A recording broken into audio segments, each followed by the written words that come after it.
መልሽልኝ እባክሽ ቤት ለለምንሽ። ለምን አይገላትም ከፈለገ ያኔ ልጅና የሚገላ አንቺ ነኝ መታሽ ዞና ከደርሶሽ መቼም አታገኛት። ዝም በል። ለምን ዝም እላለሁ? ማን ጥሩ አደረግሽልኝ ላይ እኔ እንደረካሽ ማየት የማያቆመው ማን ነው? ብቻ አንድ ፍሬ ጻልሽ ምን አደረግሽ? ምን አጣፋች? አላውቅም። በፊትሽ ለአንቺ ስከራከራል ነበር። ሲገፈትረኝ እያየሽ ነው አይደል? ውጣልኝ። ይሄ እኮ ቤቴ ነው። እሱን አባትህን እንጂ እኔን አይደለም የምጠይቀው። እጠይቅሻለሁ። ልጠይቀኝ እንጂ አሁን ልብሴን ልቀይር ነው። ውጣልኝ። እንዴት ነው ጆን ቻለሽ? እንዴት ቢሆን ያንተ ጉዳይ አይደለም። አሁን ልብሴን ልቀይር። ውጣልኝ። ምን አስደረገ? ማን ያሳውታል? ማን ያመጣልኛል? እኔ እኮ ሕፃን ልጅ አይደለም። ድንገት ነው ታዲያ እንደዚህ ትለኛለህ? እኔ ጋር እኮ ምንም ንብረት የለም። ቤት ግን አለ። እሱን ማስይዋል። እየተጣላ ነው። እኔ ምንም አይነት ጸብ ውስጥ የለሁበትም። እሱ ሌላ ወረቀት ሲሰበሰብ እኔ ደግሞ የእሱ ጉድ የያዘበትን ወረቀት ወስድበታለሁ። ናቲ ይህን ሁሉ ለማድረግ ጊዜ የለም ወይ? እሺ ቀጥታ ሄጄ ላናግረው። አላውቅም፣ ግን በቃ የሆነ ነገር አድርግ። አለም ያለችበት እናውቃለን። ጥሩ፣ አሁን ልንግባባ ነው ማለት ነው። እኮ አይደሉም። እሷ ደግሞ በጣም ሕፃን ልጅ ናት። ያገኘህበት ቦታ ስጣቸው። እኔ ደግሞ ያለችበት እነግራለሁ። መረካከብ በሚለው ነው። እባክህ ቃሽ ልጅ ይመልስ። ቱት እንደዚህ አይነት ጨዋታ አልወድም። አለሜን ካልሰጠሽኝ ልገላት ይችላል። ከዛስ አንተ የምትኖር ይመስላል? አዎ ይመስለኛል። ያው ሞተን እየናፈቀው በየቀኑ እንድትሞት ነው ማለት ነው። ልጄ ብቻ አንድ ነገር ነው። ምን እቺ ቱት ናት እንዴ? እየመጣችሁ ነው? ደህናሽ ልክ አዲስ አበባ ስትደርሱ ንገሩኝ፣ ደውሉልኝ። ትሰሚያለሽ? እከክሽን ያራገፍኩልሽ እኔ። የገንዘብ እከኬን ብታራግፍልኝ ያንተ የክፋት ተንኮል እያከኩልህ መሰለኝ። በአንቺ በኩል ያለውን ጉዳይ ትዕግስት ያልኩ የፈለከው መወሰን ትችላለህ። ካለ ንብረት ላይ 80% እኔ ጋር መሆኑን እንዳትረሳ። ምን እባክህ ሰምተሃል? ምንም አዲስ ነገር አላወራሁም። አሁን ተወኝ በእናትህ። ሰውዬ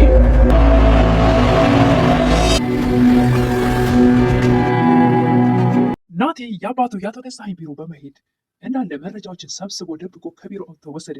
በመጀመሪያ ናቲ አባቱን የእናቴን ድርሻ እፈልጋለሁ በሚል ሰዓት አባትየው ምንም ነገር የለም በሚሉት ሰዓት እሱም እንዴት ቤት አለሽ ሌላ ነገር ባይኖር ቤቱንም አስይዤዋለሁ ስላሉት እሱ በዛ ስለተናደደና ስለተበሳጨ አባት ቁጭ ባሉበት ከኪሳቸው ቁልፍ በመውሰድ የቢሮውን ቁልፍ አብረን እንውጣ ሲላቸው እሳቸው ቆያለሁ ሲላሉ በቃ እኔ ልሂድ በማለት ወደ ቢሮ ሄዶ ቁልፉን አጋጣሚ ተጠቅሞ ቁልፉ ስላገኘ ሄዶ እያንዳንዱን መረጃ ወሰደ።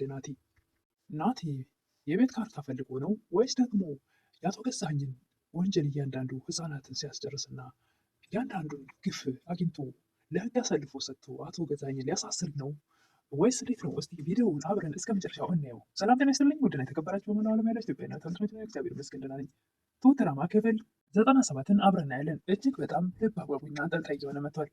እዚህ ጋር የትሁት ልጅ አለች። በዚህ ጋር ናቲ እናቴን ለማግኘት እያለ እለት እለት የሚጓጓው፣ በዚህ ጋር ደግሞ የናቲ እናት አለሜ እያለች ወይስ አልተገናኙ ወይስ ደግሞ አቶ ገዛኸኝ አንድ ነገር አንዳቸውን አድርጋቸው በማለት እውነት ለመናገር እጅግ በጣም ልብ ያንጠለጥላል። ደግሞ አለሜ አባባን አግኝታ መልካም ስብዕና ያላቸው መልካም አባት ጥሩ ምክርም እየመከሩ እንድትጽናናም እንድትረጋጋም ቢያደርጓትም አለሜ ግን መረጋጋት አልቻለችም። ካሳለፈችው ብዙ ስቃይና መከራ አንጻር እጅግ በጣም ጭንቀት ውስጥ ናት። አለሜ አሁን የበለጠ ጭንቀት ውስጥ ናት። ከገዛኸኝ ቤት እያለች ያልተጨነቀችው ጭንቀት አሁን የበለጠ ጭንቀቷ እየጨመረ ሄዷል።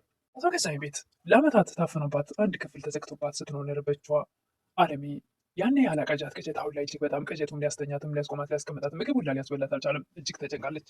ባለፈው ክፍል ናቲ አባባ እናቱ እንዳለች ሲነግሩት የእውነት እናት ያለች ወይ ውሰደኝ ወደ እናቴ በማለት እወስድሃለሁ እያሉት ወይ ደግሞ ቀድመን ሁለታችንም ወደ አንዱ ጋር እንሂድ ወይ ወደ ትሁት ወይ ደግሞ ወደ አለሜ በማለት እንደዛ እየነገሩት እያለ ነበር ቪዲዮ ያለቀው። ቀጣዩን ክፍል እስኪ አብረን ነኝ። አባባም ናቲ ጠንቃቃ መሆን አለብህ፣ ለእናትህም ለራስህም ሆነ ለትሁት ልጅ አባትህ ከምታስበው በላይ በጣም ከባድ ሰው ነው፣ ግን እንዴት መፍታት እንደምንችል አላውቅም እያሉ አባባ ሲሉት የእሱን ችግር ሳይሆን የራሳችን ችግር ነው መፍታት ያለብን ይል ነበር ናቲ። እዛ ከሆነ አባትህ ልጅቷ እንዴት እንዳደረጋት ማወቅ አለብን። ይህ ብላ ተሰቃየችልን፣ ይህ ብላ ዋጋ ከፈለችልን ነበረ ናቲ። ይህ ማንነቷ ይሄ ነው። ሰው ሲጨነቅና ፍርድ ሲጓደል ዝም ብላ ማየት አትችልም ነበር አባባ። ናቲም ይሄን ሲሰማ በቃ ቀጥ ብዬ ነው ወደ ቤት ልሂድ ይላል። ከዛ ሲሉ ነበር አባባ አላውቅም፣ ግን እንዳገኘህ ያደረገችን እሷ ናት አይደለ? አዎ ትሁት ናት። የሆነ ነገር ያደርጓታል መሰለኝ። ምን ያደርጓታል ሊሆነ ነበር አባባ። ከእንባ በስተቀር የምታወራው ነገር የላትም። ለሙሉን ነገር ማስተካከል ቢያቅተኝ ማስተካከል ግን አይቀርም ይሉ ነበር አባባ። ጋሽ እባክህ አግዘኝ ይል ነበረ ናቲ። ችግር የለም የቻልኩትን አደርጋለሁ ይላሉ አባባ። እኔ ልሂድ ይል ነበረ ናቲ። የካሌብ አባትም እሺ ጠንቀቅ ማለት አለብህ እሺ ያሰናብቱታል። በቃ መልካም ቀን አባዬ ብሎ ይሰናበታል ናቲ። አባባም ከናቲ ከተለያዩ በኋላ ወደ ቤት ይሄዳሉ። አለሜን ሶፋ ላይ ቁጭ ብላ ሲያገኟት ተረጋጋሽ አለሜ ሲሏት ማነህ አንተ ትል ነበር አለሜ። የትሁት አጎት ነኝ፣ ለምን ልታግዘኝ ፈለግ ትል ነበር አለሜ። አንደኛ ትሁት ነግራኝ ነው፣ ሁለተኛ ስላሳዘንሽ ነው ላግዝሽ የፈለግኩት። ካሳዘንኩ ለምንድን ነው ልጄን የማታሳየኝ ትል ነበር አለሜ። እኔም ያገኘሁት ዛሬ ነው ይሉ ነበር አባባ። የትህትና አባት መልካም ሰው፣ ድሮን በትሁት የምንወዳቸው በዛ ቤታቸው ቲና እንደዛ ስታሰቃያቸው የትህትና አባት የሆኑት አባባ የካሌብ አባት አሁንም ከአለሜ ጋር በትህትና ይነጋገሩ ነበር። ሁላችሁም ክፉ ናችሁ። ልጄን ስንት ዓመት እንዳላየሁ ታውቃለህ? አታውቅም። መት እንደናፈኩት ታውቃለህ አታውቅም እያለች አለሜ በተደጋጋሚ አባባን ለመጨቃጨቅ አይነት ነገር ትሞክር ነበር። እኔ እያሳለፍኩት የልጅን ነገር ማንም ሊረዳው አይችልም ትል ነበር አለሜም። በእርግጥም እውነቷን ነው። አቶ ገዛኝ አንድ ክፍል ዘግተው በገዛ ቤቷ ብዙ ሲያሰቃዩት እንደዛ እየሄዱም አንዴ እብድ ነሽ፣ አንዴ አስቀያሚ ነሽ፣ አንዴ ምንም ባሉ ምንም ይልሽ እያሉ ብዙ ግፍና መከራ ሲሰሩ ግን ዝም ብላ ችላቸው ታግዛቸው ነበር። አሁን ግን ወደ ውጭ መውጣቴ ካልቀረ ልጅን እንዴት አላገኝም? እነዚህ ስለዚህ ለምን አፈኑኝ የሚል አይነት ነገር ይመስላል አለሜ እጅግ በጣም እንትኗ ጨምሯል።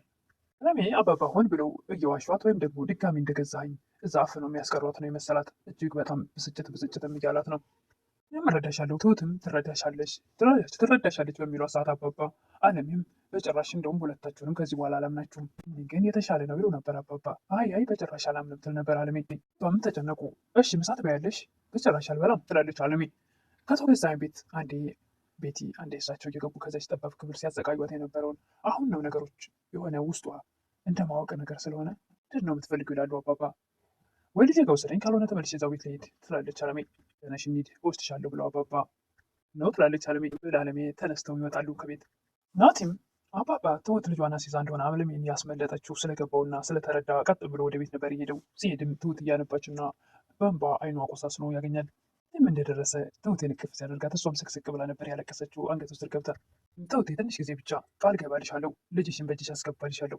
እናቴ አለሜ ደህና ናት፣ እሷ እንደገላት ብዬ ነበር ይህን ነገር ያደረግኩት። ያውቃለሁ ለእኔ ብለሽ ለአለሜ ብለሽ ልጅሽን መስዋዕት አደረግሽ። ልጅ ናት ያለችኝ፣ ለዛውም ያላሳደግኳት። እሷ ደግሞ ብዙ መከራ ያየሁባት። ከአባትን ተበለው እባክሽ አባት አትበኝ እያለ እየተነጋገሩ እያለ ቤቲ ትመጣለች። አለተል ነበር ቤቲ ናቴን አዎ ተሽሎኛል፣ ትሁቴ ለምንድን ነው እንደዚህ የከፋት ይል ነበረ ናቴ። ቤቲ መልስም እኔ እንጃ አላወኩም፣ እኔም ስጠይቃት ልትነግረኝ ፈቃደኛ አይደለችም ነበር። ናቲ መልስም ይሄ ጅብ ባልሽ ይሆናል ይል ነበር። ቤቲ እና ጅቡ ለማን ይቀርባል ለአንተ ወይስ ለእኔ ትል ነበር። ናቲም ተውቴ በቃ ረፍት አድርጌ ነበር። ቤቲ ምንድን ነው ስራ አላት እኮ አንቺ ሰው አይደለሽ እንዴ? እንዴት አይሰማሽም? እንደዚህ ታማ እንደዚህ ደግሞ ተረብሻ እያይሻት በቃ ናቲ ተው። ቤቲ እንደውም እንደሆኑ ተረድተኛ አታውቅም ትል ነበር። ይህም ናቲን ከዚህ ቦታ አጠገብ ስላገኘችው ብቻ ስለተበሳጨች በዚህ ፍጥነት መቀየር በጣም ይገርማል ትል ነበረ። እባክህ ናቲ ሰላም እፈልጋለሁ ትላለች ትሁትን እንደዛ የምትይ ከሆነ ሰላም ከፈለግሽ ወደ መኝታ ቤትሽ ሂጂ ትል ነበረ ቤቲ። ቤቲ ናቲን ወይኔ ጥላት ነኝ እንዴት ትል ነበር። እና ወዳጅሽ እንደሆንኩ ነበር እንደምታስቢው። ናቲን በማግኛ ሰበብ ብዙ የማልፈልጋቸው ነገሮች አስደረግሽኝ እና ሁሉንም ነገር ከፍቅር ነው ብለህ የማታስበው ትል ነበረ ቤቲ። በፍጹም አላስብም፣ ይሄ ፍቅር ነው አይደለም፣ ይሄ ፍቅር ነው ብዬ ላስብ አልችልም። ደግሞ የሆነ ጥሩ ነገር ተፈጥሮ ከሆነ የኔም እጅ እንዳለበት አስብ ነበረ ናቲ። እሱ ለምን ትሁትን አጠይቃትም ትል ነበረ ቤቲ። ቤቲ አለሜን ለማስመለጥ ትሁትን ስላልረዳቻት ያችን ለመናገር ፈልጋ ነው። አንዴ መጥፎ የተባለ ሰው አይመሰገንም ትል ነበረ። ላመሰግንሽ አልችልም፣ ሁሉንም ለእናቴ ስል ነው ያደረግኩት። ከእኔ በምን ትለያለህ ትል ነበረ ቤቲ። እኔ ገንዘብን ፍለጋ ነው እዚህ ውስጥ የገባሁት፣ አንተ ደግሞ እናትህን ፍለጋ። ትሁቴ ቤቲ ወዳለችበት ሂዳ እባክሽን ልጅህን እንዳገኛት እንዲለግልኝ እርጅኝ ብላ በርከክ ብላ በጉልበቷ ተንበርክካ ስትጠይቃት ለምን አይገላትም እኔ አያገባኝም ስትላት ትሁቴ ትዕግስቷ ስላለቀ በልጇ ስለመጣችባት ቤቲን በጥፊ ጧ አደረገቻት። ነው የሚገለው በማለት ትሁቴ ትዕግስቷን መቆጣጠር አቅቷት ፍትት ትልባታለች። ቤቲ ትደነግጣለች። እኔ ነው የምትመችኝ? መታሽኝ ዙሩን አከራርሽ እሺ፣ መቼም ልጅሽን አታገኛትም ትል ነበረ ቤቲ። ዝም በይ እንደዚህ እንዳትይኝ ብላ ትሁቴ በጣም ተበሳጭታ ቤቲ ላይ ታፈጣለች። ትሁቴ ወደ ናቲ ሄዳ ናቲ ቤቲ መጥፎ ሰው ልትሆን ትችላለች፣ ነገር ግን አባትህ አለሜ ሊገላት ነገሮችን ጨርሶ ነበር። እሷ ናት ይህን ስላወቀች እኔ እንዳስመልጣት የረዳችኝ። ናቲም በተደጋጋሚ ትሁቴ ቃል እገባልሻለሁ ልጅሽን በእጅሽ ነው ማስገባልሽ። ትሁቴም ለናቲ የአንዳንድ ሰው ክፋት አሁን ይህች ህፃን ልጅ ስለምታግት ምን ታውቃለች እና እኛ ህይወት ውስጥ እንዴት እሷን ያስገቧታል? ናቲም ትሁቴ አለሜን ለማስመለጥ እንደረዳቻት ስለነገረችው ቤቲ ይቅርታ ለማለት ይሄዳል። እኔ ስለአንተ ይቅርታ በቃ ያገባኝም ቦታ ሊንከት ትል ነበረ። እሷን እንደማይወዳትና እንደማይፈልጋት ለእናቱ ሲል ብቻ እንዳደረገው ከእሷ ጋር ያሳለፈውን ስህተት እንደሆነ ስለተረዳች አሁን መቃወጣልኝ አታስፈልገኝም ትል ነበረ ቤቲ። የትሁት እህትም ወደ ትሁት በመደወል ሰው ቤት የምትገቢበት ምንም ምክንያት የለም፣ እሱንም እሺ ይሁን አሜን ብለን ከተቀበልን ደግሞ አርፈሽ ስራሽን አሰሪም እንዴ ምን የሰው ስራ ጣልቃ አስገባሽ በማለት እህቷ ትሁትን ትወቀሳት ነበር። እሺ አልተሳሳትሽም፣ ስራዬን አርፌ መስራት ነበረብኝ ትል ነበረ ትሁት። እናታችንና አባታችን በስተርጅና የዓይናቸው ማረፊያ ያገኟትን ልጅ ደግሞ አንድ ነገር ብታደርጋት ፈጣሪ ከዚህ ጉዳይ አውጣኝ። ቤቲ ሚኒስከርት ለብሳ ፏ ብላ ወዴት ነው ሲላት ባለቤቷ አቶ ገዛኸኝ ልጠጣ ትላለች። ልጠጣ ጭራሽ ልጠጣ? አዎ ልጠጣ። አቶ ገዛኸኝም ሴትዮ ባለትዳር ነሽ አርፈሽ ተቀመጭል ነበረ። ቤትም ክትክት ብላ ስቃ የማፊያ ቡድን አባላት እንጂ ባለትዳር የሆንን አይመስለኝም ትል ነበረ ቤቲ። እንቺ ጨዋታ ነው እንደ ቤት ልጅ አታስጨንቀኝ። እንግዲህ ከሆነ አብረን ይላል አቶ ገዛኸኝ ሲኔድ ስትለው እች ልጅ ሲነበረ ቀን ሙሉ ስጠብቃት ያለሁ ከፈራህ ደግሞ አንተ ራስህ ጠብቃት ትል ነበረ ቤቲ። ኛ ምን ልበልህ ልጇንም ይዘህ ፈርተህም ትችለዋለህ እንዴት ነበረ። ትሁቴ ወደ አቶ ገዛኸኝ ሄዳ አለም ያለችበትን አውቃለሁ ስትለው ጥሩ አሁን እየተግባባ ነው ማለት ነው። እየተግባባን ነው አይደሉም? ሳይ ደግሞ በጣም ህፃን ያገኘህበት ቦታ ስላቸው እኔ ደግሞ ያለችበትን እነግርሃለሁ ትል ነበረ ትሁት። ገዛኸኝ መረካከብ በሚለው እንስማማኝ ነበር። ትሁት አለሜን ካልሰጠሽኝ ልገላት ሁላ እችላለሁ። አንተ የምትኖር ይመስልሃል? አዎ ይመስለኛል ይል ነበር አቶ ገዛኸኝ። ትሁቴም ይኸውልህ ሞትከን እየናፈቅ በየቀኑ እንዴት ሞት ነው ማደርግህ? ልጅን ጫፏን ትነካትና እያለች ተበሳጭታ ልጄ ብቻ አንድ ነገር ትሁን ትል ነበር። ነገር ተናግራ ትሁቴ ከጠገባቸው ተነስታ ስትሄድ ምን ይልን አቶ ገዛኸኝ? ይቺ ትሁት ናች እንዴ?